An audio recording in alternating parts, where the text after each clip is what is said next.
Ya.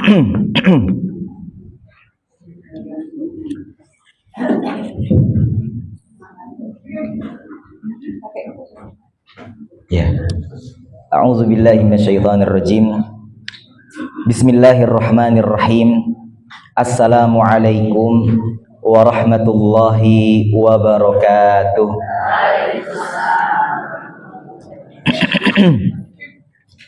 Alhamdulillah. Alhamdulillahilladzi hadana bihidayatihi wa waffaqana bitaufiqihi wa amarana bita'atihi wa ma'rifatihi. Ashhadu an la ilaha illallah wahdahu la syarika lahu fi qada'ihi wa hukmihi. Wa ashhadu anna Muhammadan abduhu wa rasuluhu ad-da'i ila ridwanih. Sallallahu alaihi wa ala alihi wa sahbihi wa sallama tasliman katsiran ila yaumi liqa'ih. Yaqulullahu tabaraka wa ta'ala fi kitabihil karim. A'udzu billahi minasyaitonir rajim. Bismillahirrahmanirrahim. Ya ayyuhalladzina amanu taqullaha haqqa tuqatih wa la tamutunna illa wa antum muslimun. Wa qala an-nabiyyu alaihi salatu wassalam, ittaqillaha haitsuma kunt wa atbi'is sayyi'atal hasanata tamhuha wa khaliqin nasa bi khuluqin hasan. Wa qala man salaka tariqan yaltamisu fihi ilman sahhalallahu lahu bihi tariqan ilal jannah. Amma ba'd. Allahumma 'allimna ma yanfa'una wanfa'na bima 'allamtana warzuqna ilman nafi'an ya rabbal alamin. Subhanaka la ilma lana illa ma 'allamtana innaka antal alimul hakim. Rabbana zidna ilma warzuqna fahma. Allahumma inna nas'aluka ilman nafi'a wa rizqan thayyiba wa amalan mutaqabbala. Allahumma amin. Ibu-ibu, ummahat sekalian yang dirahmati dan dimuliakan Allah Subhanahu wa taala, gimana kabarnya ibu-ibu sekalian? Alhamdulillah sehat semua ya. Alhamdulillah setelah sekian waktu kita tidak bertemu, akhirnya alhamdulillah kembali dipertemukan oleh Allah Subhanahu wa taala di majelis yang penuh berkah ini, di majelis yang kita harapkan mendatangkan keridhaan Allah Subhanahu wa taala. Maka mari kita terus bersyukur kepada Allah Subhanahu wa taala atas limpahan nikmat yang tidak henti-hentinya Allah berikan kepada kita, yang menjadikan kita bersyukur, syukur yang menjadikan lisan kita ringan untuk terus memuji Allah Subhanahu wa taala, syukur yang menjadikan hati kita semakin cinta kepada Allah Subhanahu wa taala, syukur yang menjadikan kita berupaya hari demi hari terus-menerus berupaya terus mendekatkan diri kita kepada Allah Subhanahu wa taala. Ibu-ibu salihat yang dirahmati dan dimuliakan Allah Subhanahu wa taala, kita akan kembali melanjutkan kajian kitab kita, kitab Umdatul Mar'ah, yaitu kitab hadis tentang landasan hukum bagi kaum wanita, yang pada hari ini insya Allah kita akan membaca hadis yang ke-15. Pada pertemuan lalu hadis yang ke-14 Bu ya. Ya, sekarang ini kita baca hadis yang ke-15. Baik, silakan Bu, sebelum kita bahas hadis yang ke-15, siapa yang mau baca Bu? Silakan Bu. Hadis yang ke-15.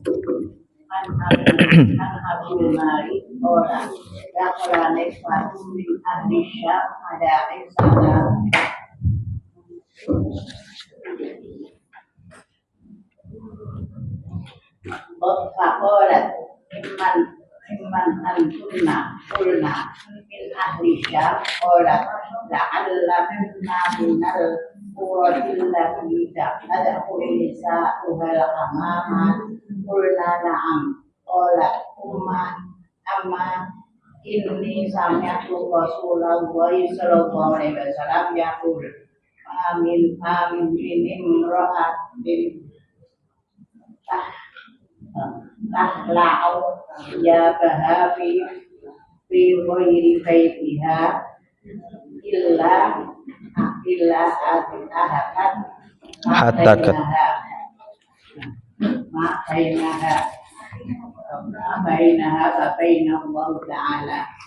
Artinya dia berkata sejumlah wanita Syam berkunjung ke tempat Aisyah. Lalu Aisyah bertanya, dari manakah kalian? Mereka menjawab, dari penduduk Syam. Aisyah berkata, sepertinya kalian dari daerah yang para wanitanya bila memasuki pemandian umum, mereka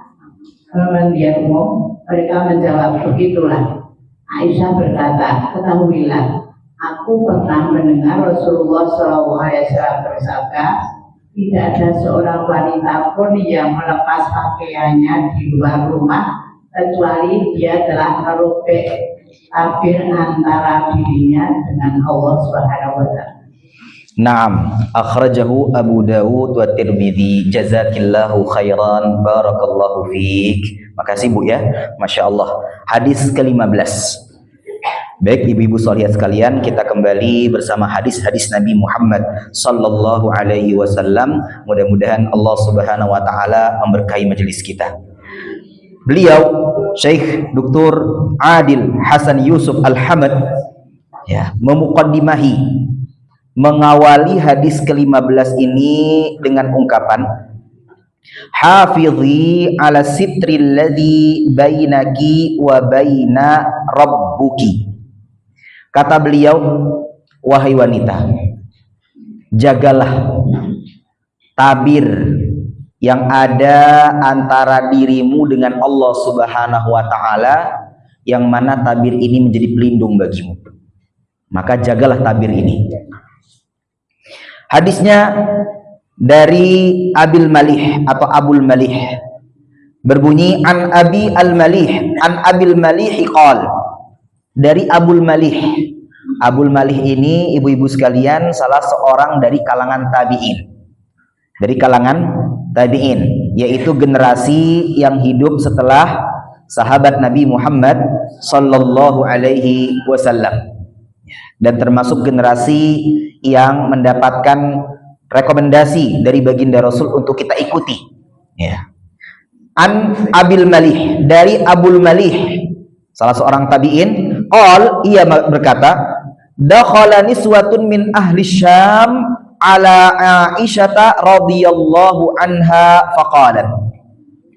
Suatu ketika ada sekelompok atau sejumlah kaum wanita dari negeri Syam.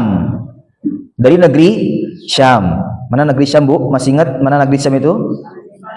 Ya, Palestina, Suriah, Libanon, Yordan. Saat ini empat negara ini. Kalau dulu namanya Syam, ya, negeri Syam.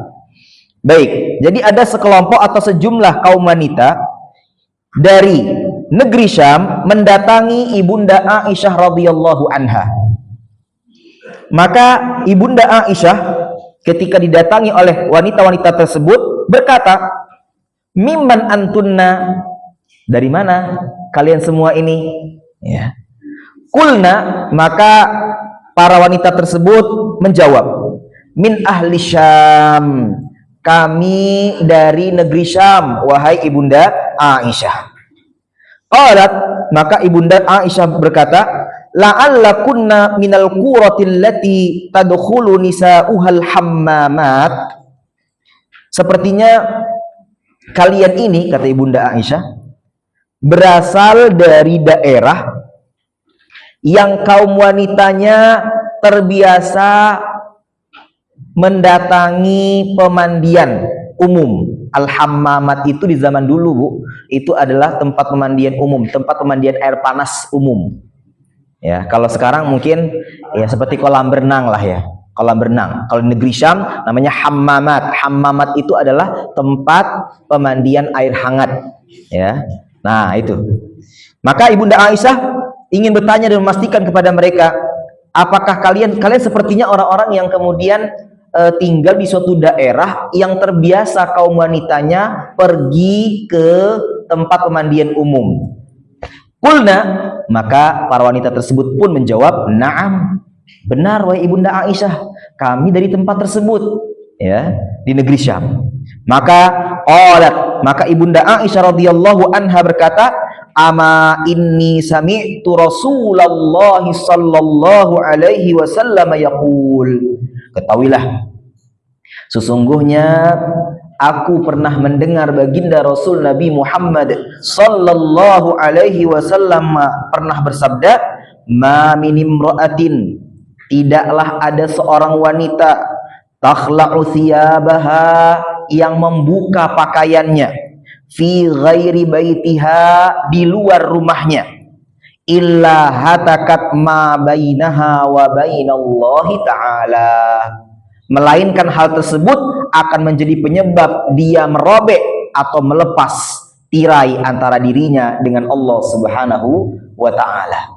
Hadis ini ibu-ibu sekalian diriwayatkan atau dikeluarkan oleh Abu Dawud wa Tirmidzi. Ya. Baik, dari hadis ini Syekh ya menyebutkan beberapa faidah yang bisa kita ambil.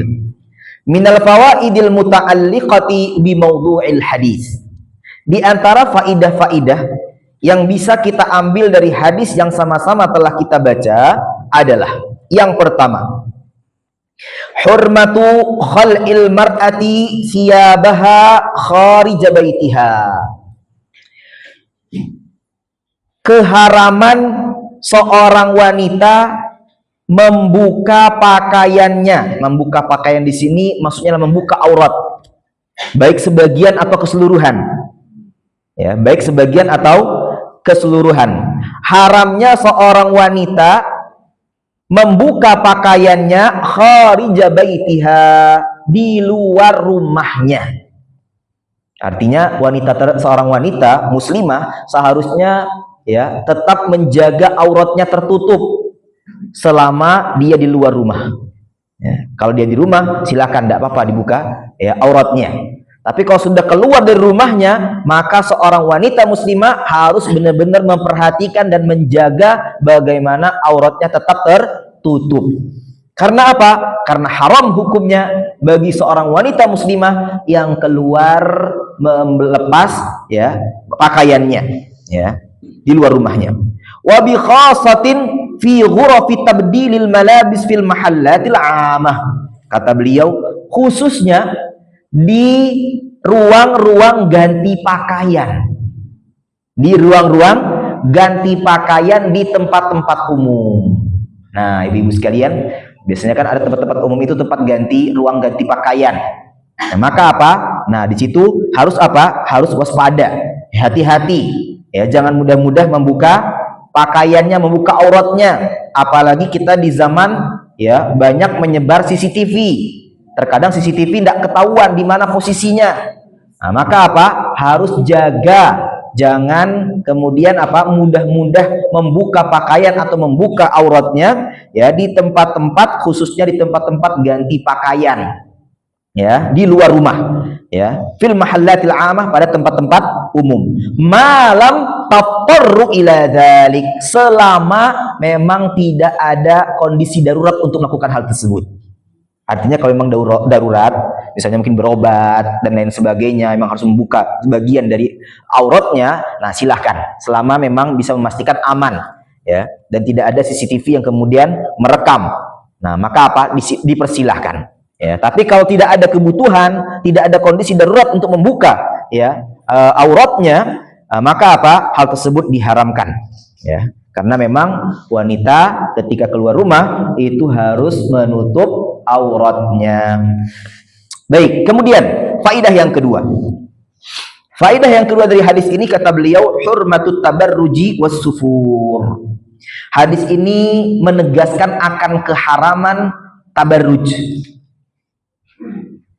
Menampakkan perhiasan. Tabarruj itu apa? Menampakkan kecantikan dan perhiasan kepada laki-laki asing. Ya, itu tabarruj. Wassufur, atau kalau bahasa mudahnya bersolek ya, bersolek. Wassufur, dan juga haram hukumnya membuka hijab. Membuka hijab. Jadi dari hadis ini kita semakin yakin bahwa hadis ini menjadi landasan bagi kita semua, khususnya kaum wanita, untuk apa?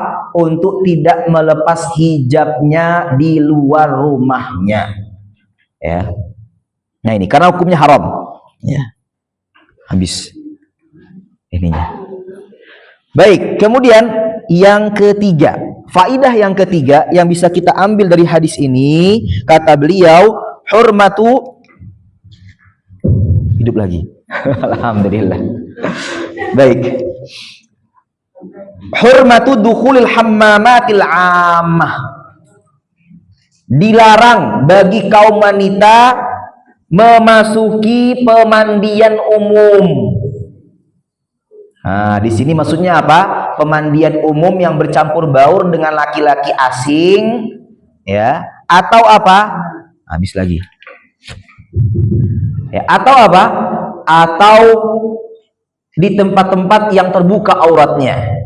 Nah, maka ini hukumnya apa? Tidak boleh. Jadi ibu-ibu sekalian, ya, kalau apa namanya, pingin berenang, kalau bisa buat kolam renang di rumah sendiri, ya. Kalau bisa, ya. Kalau tidak bisa, ya silahkan keluar, tapi pastikan di tempat-tempat yang apa, khusus kaum wanita. Alhamdulillah di Solo Raya ini ada beberapa ya kolam renang khusus kaum wanita. Tapi itu pun juga tetap menjaga auratnya. Tidak kemudian sesama wanita kemudian diumbar ya auratnya. Kan kita tahu ya, aurat kalau sesama wanita itu juga ada batasannya. Ya, ada batasannya, sehingga jangan sampai karena alasan sesama wanita kemudian apa? Kemudian berlebihan dalam mengumbar auratnya. Nah, tetap itu diperhatikan. Karena hukumnya haram. Jazakillah khair. Hukumnya haram apa? Haram membuka aurat di tempat umum dan juga mandi di pemandian umum, apalagi bercampur baur dengan kaum laki-laki yang asing. Ya. Nah, ini faedah yang ketiga. Faedah yang keempat, jawazut tazawuri bainan nisa'i wa bi khasatin atau wa bi khasati ziyaratil fudlayat minan nisa. Faedah yang keempat, boleh saling mengunjungi sesama kaum wanita. Jadi ibu-ibu berkunjung ke rumah ibu fulana, boleh hukumnya bu, saling mengunjungi, ya.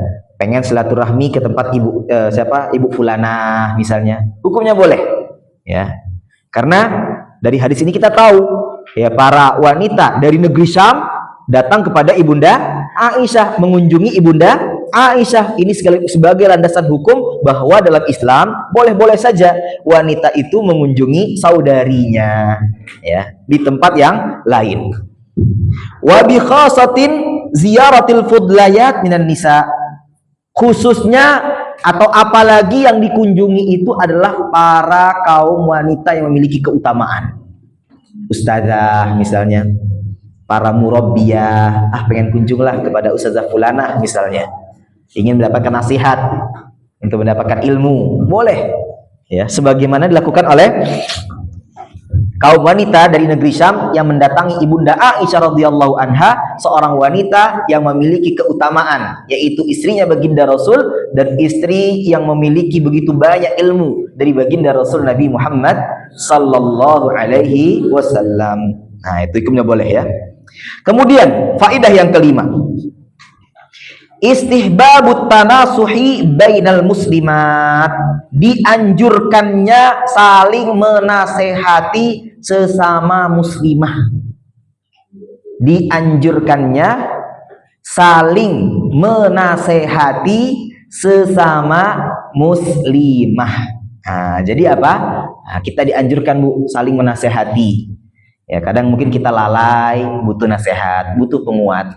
Ya, ini juga sebagai bentuk kita mengamalkan ya firman Allah Subhanahu wa taala dalam surah An-Nasr, wa tawasau bil haqqi wa tawasau bis sabri. Kita diperintahkan untuk saling menasehati. Ya, kadang kita futur, kurang semangat. Nah, maka apa? Saudari kita menyemangati kita, menasehati kita.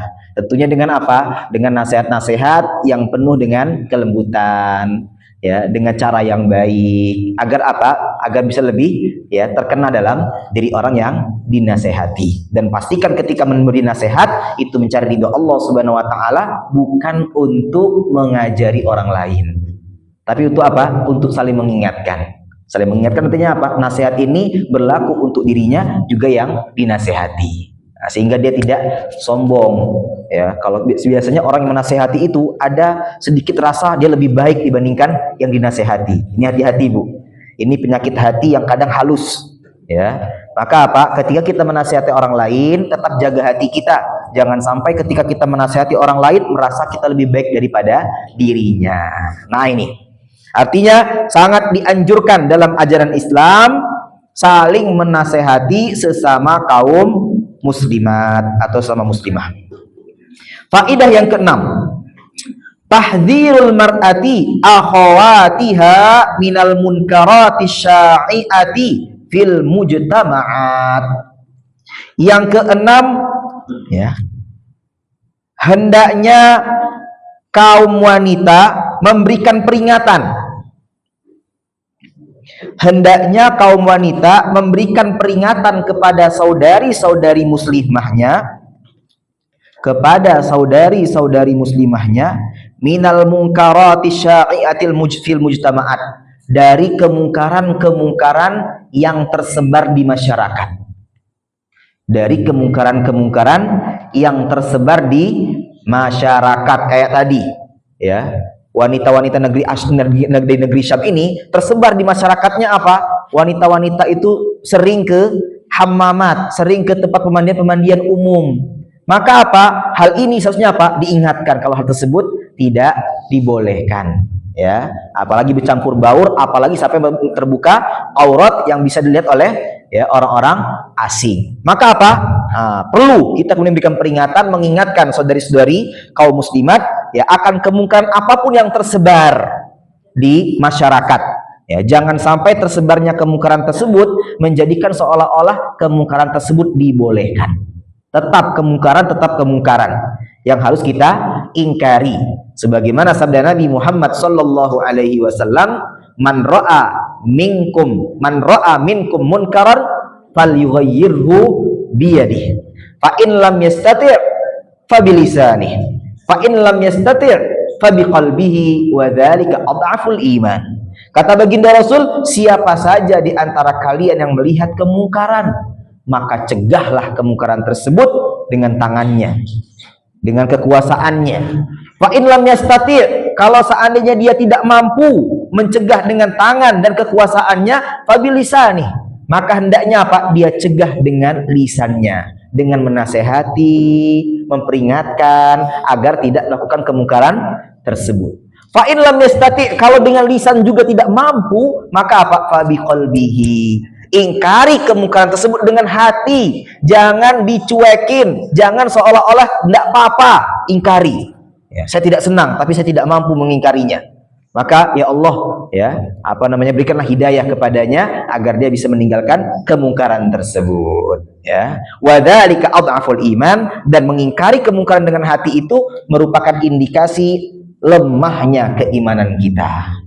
Ya, kalau kita hanya diam saja di kemungkaran, berarti itu indikasi akan lemahnya iman kita. Baik, yang ketujuh. Faidah yang ketujuh ibu-ibu shalihat sekalian adalah mutaba'atul mar'atid da'iyati li ahwali nisa'il muslimina fil alam. Seorang wanita da'iyah ya, muballighah, seorang ustazah, hendaknya ikut mencermati kondisi wanita kaum muslimin di dunia ini.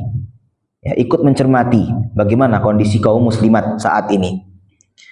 Yu'inuha ala tashihi masarihinna, agar hal ini bisa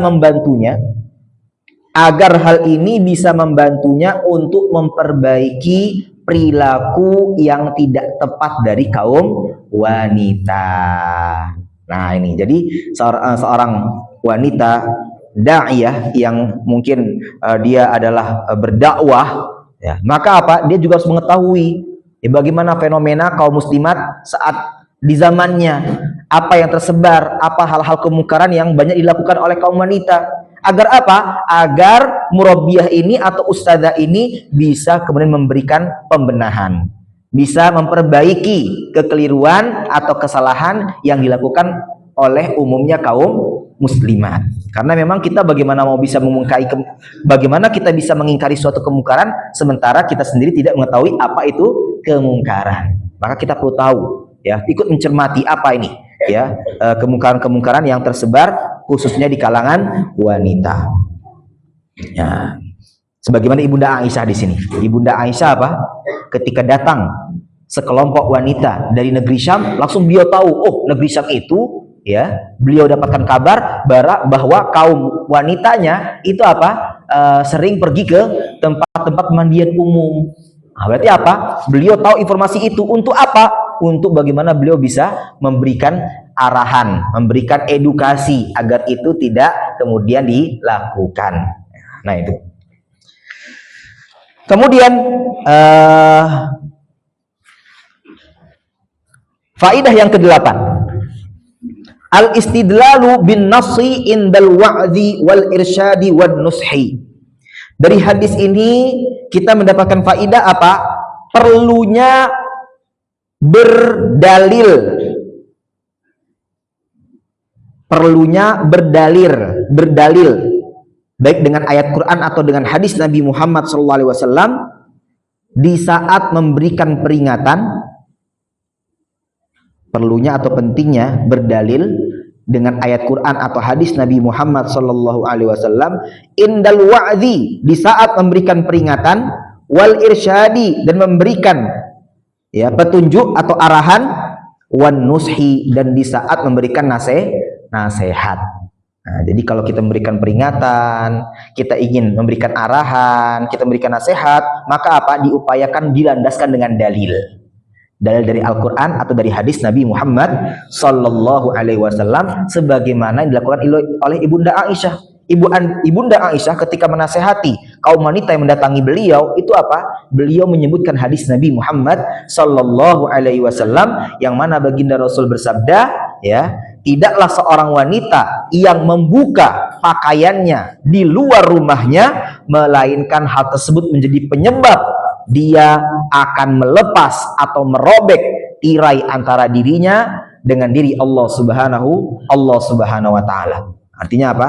Nah, yang mana tirai ini Allah jadikan untuk pelindungnya, untuk melindungi kehormatannya. Tapi kalau dia sembarangan membuka, ya, auratnya di tempat-tempat umum di luar rumah, itu akan berdampak, ya, dia sama saja telah melepas tirai, ya, penjagaan dari Allah Subhanahu wa Ta'ala.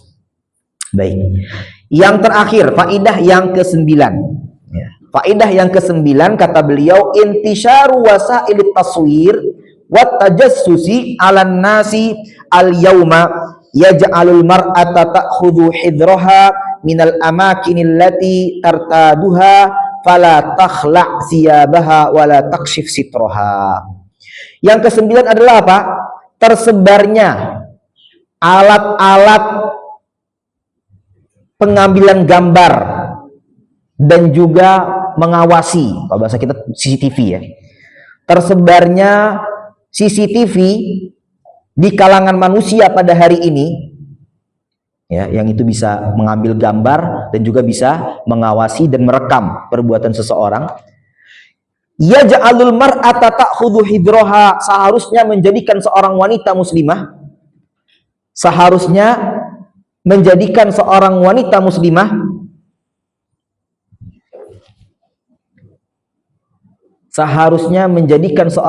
muslimah lebih berhati-hati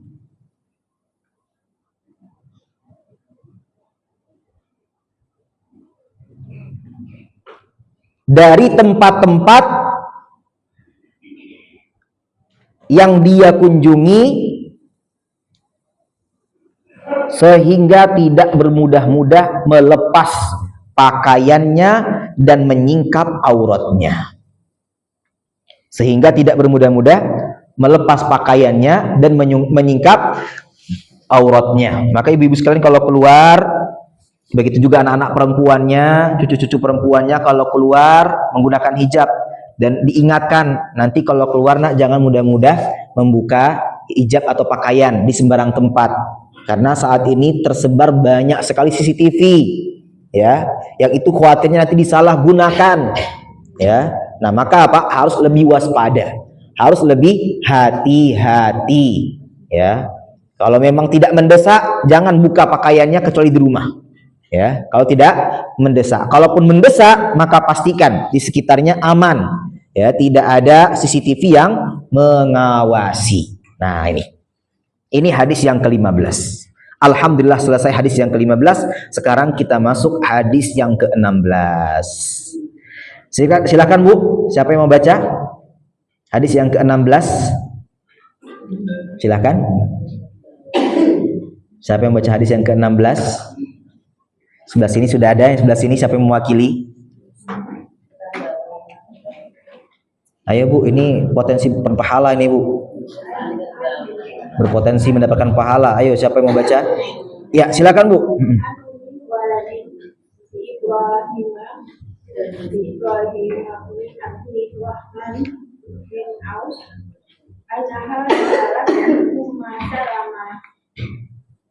Raujan Nabi sallallahu alaihi wasallam faqalat ini ra'atu utilu zaili wa amshi fil makanil qadiri faqalat Ummu Salamah qala Rasulullah sallallahu alaihi wasallam yutahhiru ma ba'dahu.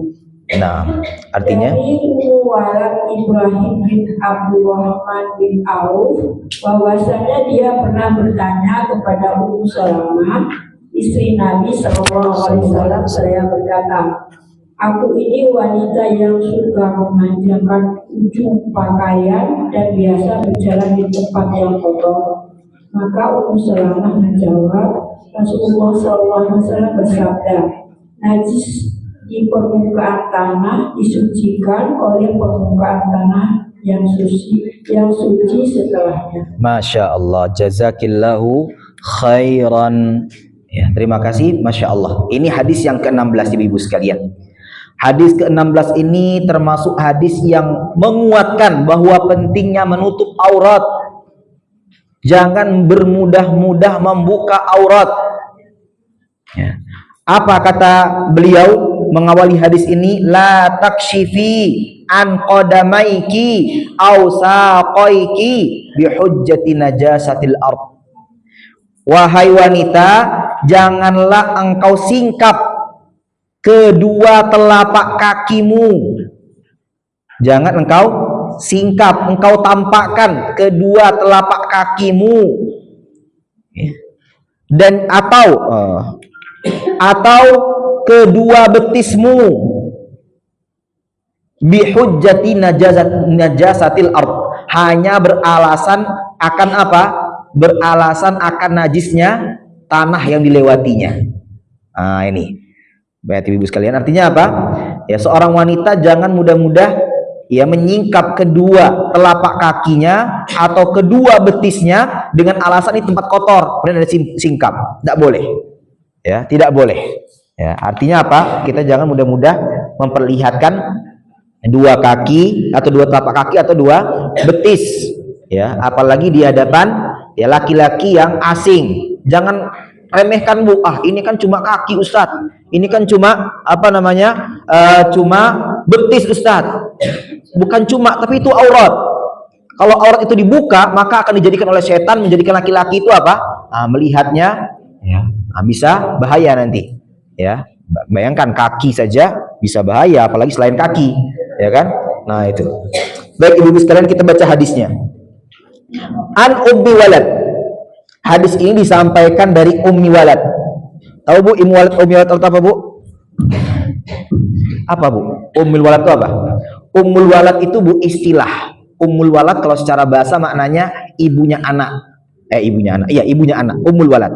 Ya, maksudnya apa Ummul Walad itu? Ummul Walad itu adalah seorang budak wanita seorang budak wanita yang punya anak dari tuannya, yang melahirkan anak tuannya. Jadi zaman dulu Bu ya, kalau zaman sekarang sudah nggak ada perbudakan. Di zaman dulu itu ada apa? Orang-orang itu punya budak. Nah budak itu bisa digauli sebagaimana istrinya. Ya, kalau seandainya budak yang digauli oleh tuannya itu punya anak, itu namanya bukan budak lagi, namanya apa? Ummul walad, ibu dari anaknya. Nah, hukumnya berbeda dengan budak wanita lainnya. Kalau seandainya si tuan ini punya beberapa budak wanita, maka apa? Kalau seandainya dari beberapa budak tersebut ada satu yang kemudian memiliki anak dari si tuannya ini, maka statusnya berbeda dengan budak wanita yang lain. Bedanya apa? Ya, si budak yang punya anak dari tuannya itu tidak boleh lagi dijual beli. Tidak boleh dijual beli karena memang budak itu seperti barang, Bu.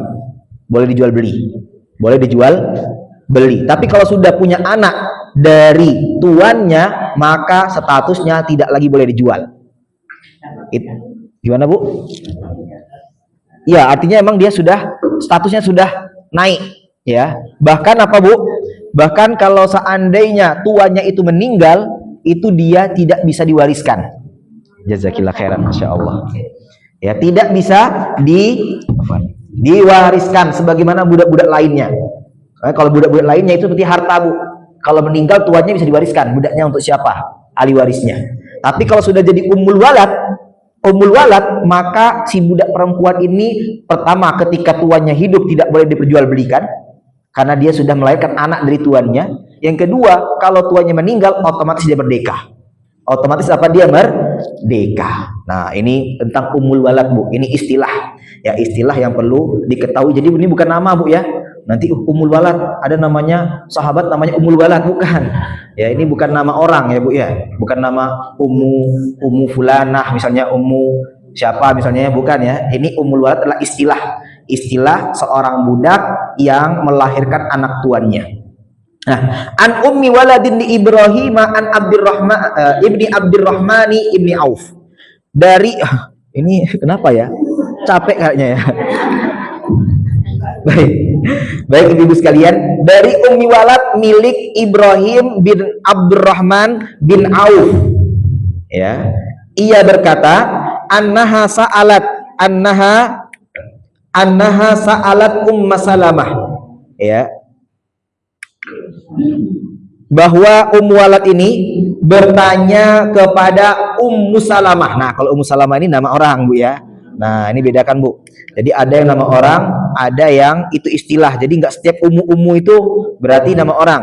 Ya, kalau di sini Ummu Salamah adalah nama istri Nabi Muhammad sallallahu alaihi wasallam. Baik. Nggak bisa pakai, dengar Bu ya? Iya. Baik, nanti kalau mati biarkan aja Bu ya. Baik. Jadi ya, kata beliau apa? Annaha sa'alat Salamah zaujan Nabi sallallahu alaihi wasallam. Jadi Walad ini ya bertanya kepada Ummu Salamah. Jadi Walad milik Ibrahim bin Abdurrahman bin Auf bertanya kepada Ummu Salamah, yang mana Ummu Salamah ini adalah istrinya baginda Rasul Nabi Muhammad sallallahu alaihi wasallam. Faqalat, maka Ummul Walad ini mengatakan, inni imra'atun utilu dzaili wa amshi fil makanil qadir. Wahai Ummu Salamah, sesungguhnya aku ini seorang wanita yang memanjangkan ujung kain bajuku dan aku berjalan di tempat yang kotor. Al-makanil qadir. Nah, apa hukumnya? Boleh nggak seperti ini? Boleh nggak seorang wanita memanjangkan bajunya ya di bawah ya mata kakinya ya, khususnya ketika berjalan di tempat-tempat yang kotor? Faqalat Ummu Salamah, maka Ummu Salamah istri baginda Rasul Nabi Muhammad sallallahu alaihi wasallam berkata, qala Rasulullah sallallahu alaihi wasallam yutahhiruhu ma ba'dahu. Kain kain yang kotor kena kotoran di tanah itu akan dibersihkan dengan tanah yang suci setelahnya. Maksudnya apa, Bu? Maksudnya ini merupakan rukhsah bagi kaum wanita, diperbolehkan untuk menjulurkan pakaiannya. Ya, kadarnya berapa? Kadarnya dari sejengkal sampai 1 dhira', 1 hasta. Ya.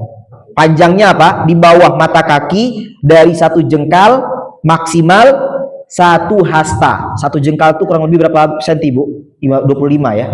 25 cm kurang lebih, atau maksimal apa? 50 cm 1 hasta. 1 hasta. Artinya apa? Ibu-ibu kalau pakai baju kok menjulur ke bawah, tidak apa-apa, Bu. Bahkan itu dianjurkan. Ya, bahkan itu dianjurkan agar apa? Agar benar-benar bisa menutupi kedua kaki yang itu merupakan aurat. Wah, luar biasa kan, Bu? Nah, maka apa? Jangan khawatir, Pak Ustadz, nanti kalau menjulur nanti kotor. Nah, itu kan jadi alasan kan? Kalau menjulur nanti ke bawah, nanti kotor kena tanah. Tidak masalah, kata baginda Rasul apa? Baju yang kotor, kena kotoran tanah itu akan disucikan oleh tanah selanjutnya. Otomatis suci. Jadi nggak usah khawatir nanti sah nggak kalau sholat. Sah. Ya, kenapa? Sudah disucikan dengan tanah setelahnya. Ya, hukum asal tanah itu, Bu, suci. Selama memang benar-benar tidak ada najis yang kita ketahui. Ya, maka apa? Nggak usah khawatir. Artinya jangan sampai kita khawatir kotor, ya. Kemudian apa? Menjadikan kita menggunakan pakaian yang membuka atau menyingkap kedua kaki yang merupakan aurat.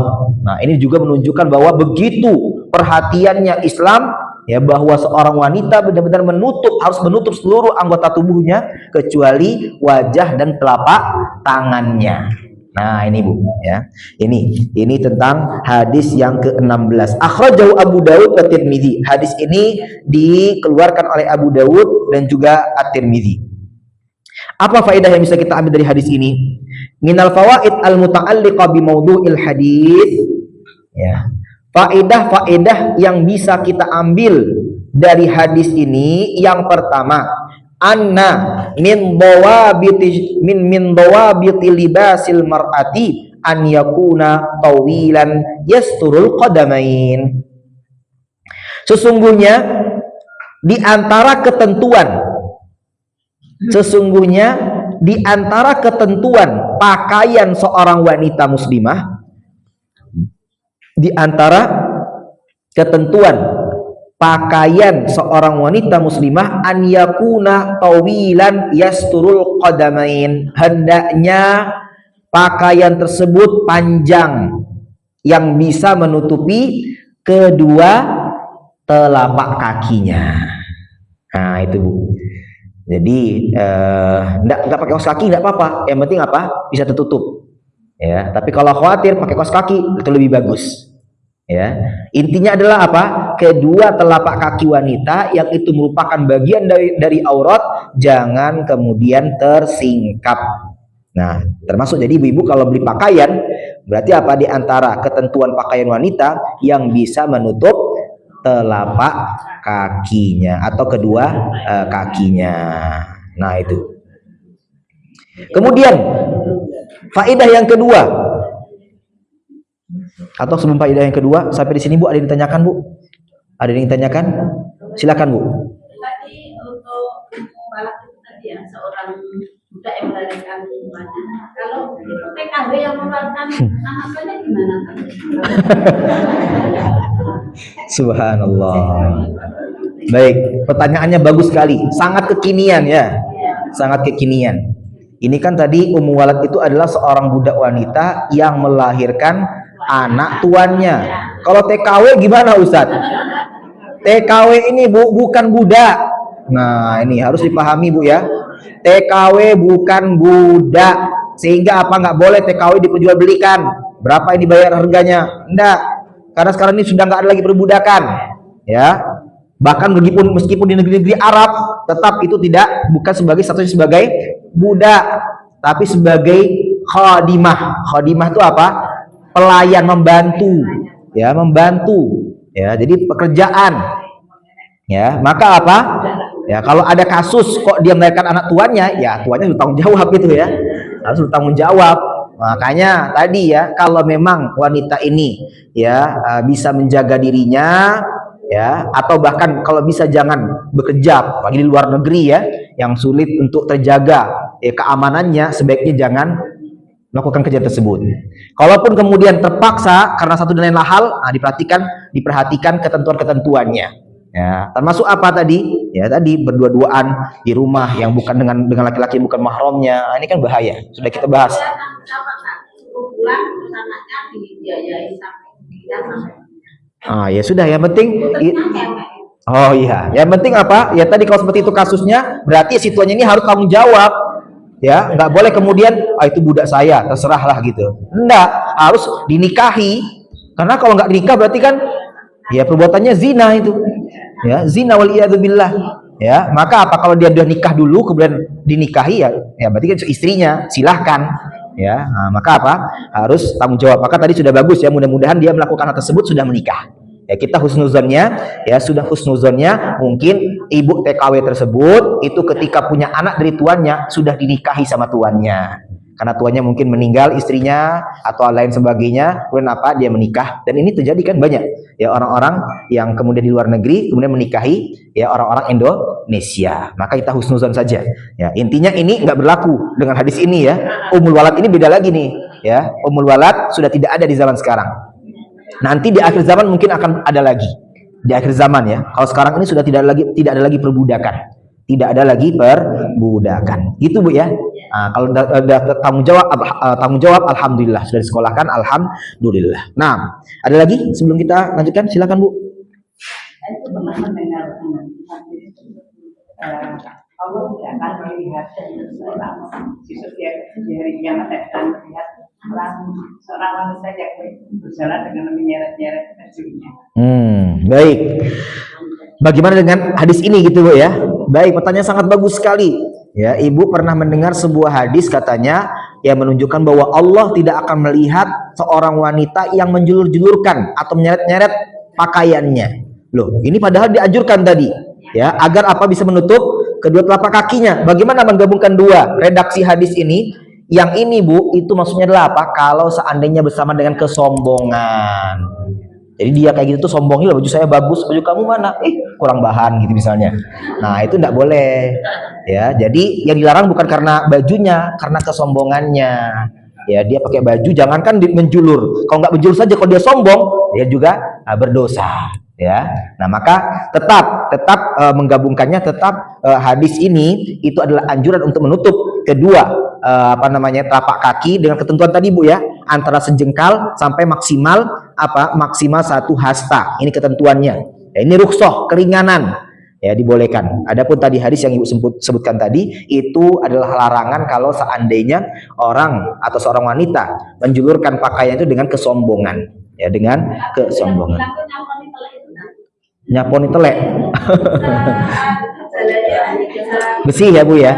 Nah ya, ya tadi ini termasuk yang kemudian apa yang dikhawatirkan oleh ummul walad ini ya, dikhawatirkan apa nanti kena telek tadi ya, yang itu najis. Nah maka apa zohirnya hadis ini Bu ya, itu apa nggak usah khawatir, kan nggak semua ada telek kan, di sini ada telek gitu kan, di sana nggak ada telek kan. Nah nanti kalau lewat sini sana sudah bersih gitu ya, disapu ya sudah, alhamdulillah. Tapi juga ada sebagian ulama Bu, ada sebagian ulama yang mengatakan ini ketentuannya kalau seandainya kalau seandainya kita memang tidak melihat najis yang nyata. Kalau najis yang jelas kotor, najis telek kan sangat jelas itu ya, ya sudah dibersihkan, harus dicuci. Maksudnya ini kalau berlaku kalau seandainya tidak kita ragu ini ada najis atau tidak ya. Nah untuk menghilangkan keraguan itu nggak usah khawatir. Kalau seandainya itu najis, maka tanah setelahnya akan mensucikan yang tadi dianggap najis. Tapi kalau jelas-jelas tadi telek atau Bu, pipis misalnya ya, itu sudah harus benar-benar dicuci ya. Jangan kemudian juga sudah seperti itu dapat hadis ini, akhirnya sudah kemana ada telek cari gitu ya, disapu gitu. Jangan Bu ya, tetap harus dihindari. Ini adalah untuk menghilangkan keraguan kita, nggak usah khawatir. Tapi bukan berarti nggak apa-apa lah, lewat aja di situ. Jelas-jelas itu ada kotoran najis, tetap harus dihindari ya. Nah, disengaja, jangan disengaja Ya, bukan berarti hadis ini membuat kita para wanita harus sengaja dimanapun jalan ada najis yang lewati saja gitu. Jangan, tetap harus menghindar. Nah, setelah kita menghindar kok kita masih khawatir, baru terapkan hadis ini. Nggak usah khawatir. Ya, tapi kalau seandainya jelas-jelas ada najisnya, ya cuci lah Bu, ya dibersihkan. Jangan sampai kok ada teleknya, Bu ada teleknya bajunya, nggak apa-apa kata Pak Ustadz gitu. Ini salah paham, ini gagal paham. Ya, kalau jelas-jelas ada kotorannya, ada najisnya, tetap harus disucikan, harus dibersihkan, ya Bu ya. Wallahu a'lam bishawab. Jelas Bu ya. Jadi jangan suka nyapu telek tadi Bu ya. Wallahu a'lam bishawab. Sudah habis waktunya. Baik, cukup Bu ya. Insya Allah faedah-faedah lainnya akan kita sampaikan atau kita lanjutkan kembali di pertemuan yang akan datang. Demikian ibu-ibu sholihat sekalian, apa yang kita bahas pada kesempatan kali ini. Alhamdulillah kita baca 2 hadis. Insya Allah faedah hadis yang ke-16 kita lanjutkan di pertemuan yang akan datang. Demikian dari kami, kurang lebihnya mohon maaf sebesar-besarnya kepada Allah, mohon ampun. Aqulu qouli hadza wa sallallahu ala nabiyyina Muhammadin wa ala alihi wa sahbihi wa sallam walhamdulillahi rabbil alamin wallahu a'lam bissawab wa akhirul kalam wassalamu alaikum warahmatullahi wabarakatuh.